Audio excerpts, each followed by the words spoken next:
Hello there, and welcome to this guide from my tax accountant. Today, we are going to get our heads around a topic that, let's be honest, causes a lot of headaches for self-employed people all over the UK, Class 2 national insurance. Especially with the new changes, it is absolutely crucial to know where you stand for the 2025/26 tax year, and we're here to make it all crystal clear. So are you self-employed? If you are, you'll want to listen up. Because of some pretty big rule changes, you could literally be paying national insurance that you do not owe. And our goal today is to make sure you keep that money right where it belongs, which is in your pocket. Here's the plan for today. First, we'll cover the basics. What even is Class 2 and I? Then we'll dive into that all-important April 2024 rule change and what it means for you and your profits in 2025/26. We'll also show you exactly how to check your own NI record, run through some common mistakes we're seeing people make, and finally point you in the right direction if you need some expert help. Okay, let's start at the beginning. What exactly is Class 2 national insurance? Before we get lost in all the new rules, let's just nail down its main purpose and why it's been such a key part of the tax system for the self-employed for so long. So Class 2 national insurance contributions, or NICs, you'll hear that a lot, are a pretty unique kind of payment. See, unlike income tax or even Class 4 national insurance, which are all based on a percentage of what you earn, Class 2 has always been just a simple, flat-rate weekly amount. It's less of a tax on your profits and more like a key that unlocks your state benefits. You know, a really great way to get your head around it is to think of it as a membership fee. You pay the small, regular fee into the big national pot, and in return, that membership gives you access to a safety net of government benefits if and when you need them. It's your ticket to the club, basically. So, what do you get for this membership fee? Well, the biggest one, the one everyone thinks about, is the state pension. To get the full whack in retirement, you generally need about 35 qualifying years of national insurance contributions. For self-employed folks, Class 2 is a huge part of how you build up that record.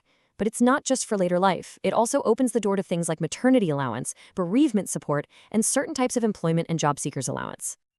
Okay, now for the big change, the one that happened in April 2024 and is causing all the confusion. The government brought in this major shift to try and simplify things and cut down on the paperwork for millions of self-employed people. A great idea in theory, but the switchover has definitely raised some new questions. This really lays it all out, the before and after. So in the old days, if your profits were over about 6,700 quid, you had to pay a weekly Class 2 contribution. Simple, but it was another bill. Now, since April 2024, that mandatory payment is just gone for most people.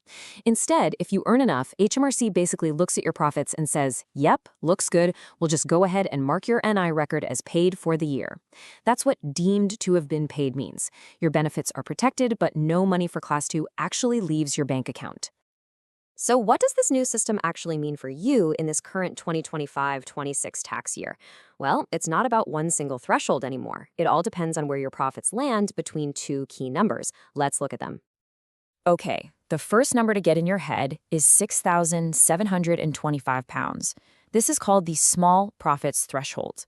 If your annual self-employed profits fall below this number, the system doesn't automatically do anything to protect your national insurance record. This is the group that really needs to pay attention. And the second magic number is £12,570. This is the lower profits limit. And hey, you might recognize that number. It's exactly the same as the standard personal allowance for income tax. If your profits are above this, you're pretty much sorted. So let's see how these two numbers work together. This table really makes it simple. So let's start at the top. If your profits are above £12,570, you are deemed paid. You don't have to do a thing. Your NI record is safe and sound. Now look at that middle row. Profits between £6,725 and £12,570. Here, you get automatic NI credits. Again, you pay nothing and your record is protected. It's only that bottom row, profits below £6,725, where you get no automatic help. That's when you need to think about taking action to make sure you don't get gaps in your record. And here's a quick pro tip on that. If you are in that lower profit bracket, the voluntary rate is just £3.50 a week. I know it might not sound like much, but paying that could be the difference between getting a full state pension down the line or having a real shortfall. It is a tiny investment for what could be a huge return. So this all sounds pretty clear, right?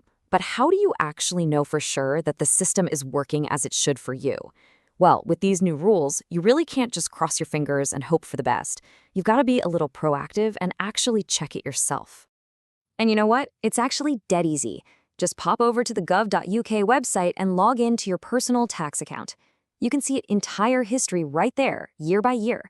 It'll show you which years are full, which aren't, and if there are any gaps. Honestly, it's the only way to be 100% certain about where you stand. Right, let's talk about where things can go a bit pear-shaped. The new system is meant to be simpler, but we are seeing some real-world mistakes and, frankly, some system glitches. Learning from these will hopefully save you from the same headaches. Let's talk about Barbara. She's a graphic designer, and her profits were around £15,000, so well over that top threshold. She shouldn't have paid a single penny of Class 2 NI. But because of a little hiccup in the system after the changes, she was still charged. She only spotted it because she checked her tax calculation carefully, and thankfully she was able to get a refund. And here's another classic we see all the time. Tom had a part-time payee job, so he was paying Class 1 NI through that, but he was also self-employed as a consultant. This mix of different income types just seemed to confuse the system, and it incorrectly charged him for Class 2 as well. It's a perfect example of how complex situations can trip up the automated systems. So let's just run through a quick checklist of the main pitfalls. 1. Remember, you cannot claim Class 2 payments as a business expense. 2. Don't get it mixed up with Class 4, which is the one that's based on your profits.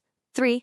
Always check your record for gaps before you decide to make any voluntary payments.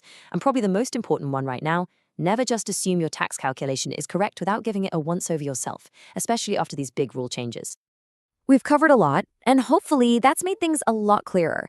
But we totally get that every single self-employed person situation is different. Sometimes you just need that personalized professional advice to be absolutely sure you've got it right. If your situation is a bit complicated, maybe like Tom's with different jobs, or you're just staring at your tax bill and feeling a bit lost with the new rules, getting an expert to look over it can give you total peace of mind. It just makes sure you're playing by the rules, but not paying a penny more than you need to.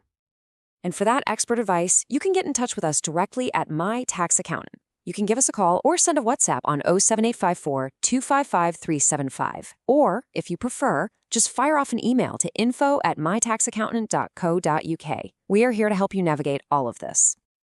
And finally, if you found this guide useful, it would be amazing if you'd subscribe to the My Tax Accountant YouTube channel. We're always putting out clear, no-nonsense advice to help you manage your finances with confidence. Thanks so much for watching today.